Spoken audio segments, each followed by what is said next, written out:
विश्व कप 2023 में Pakistan cricket team का प्रदर्शन शानदार नहीं रहा। टीम को 9 मैच में से सिर्फ 4 मैचों में जीत मिली। 8 अंकों के साथ पाकिस्तान सेमीफाइनल की रेस से बाहर हुई। बाबर आजम की कप्तानी पर इसे लेकर पाकिस्तान में कई सवाल उठे। 28 साल के बाबर आजम ने अपने ऊपर उठ रहे सवालों का जवाब अपनी कप्तानी से इस्तीफा देकर दे दिया है।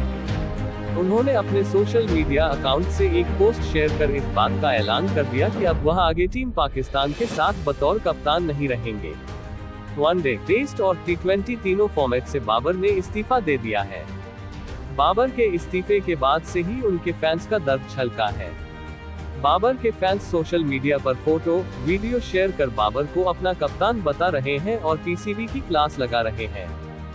बाबर ने कहा कि साल 2019 से लेकर अब तक मैंने पूरी ईमानदारी से टीम को आगे ले जाने का प्रयास किया, लेकिन आज मैं कप्तानी से इस्तीफा दे रहा हूं। ये निर्णय लेने का सही समय है।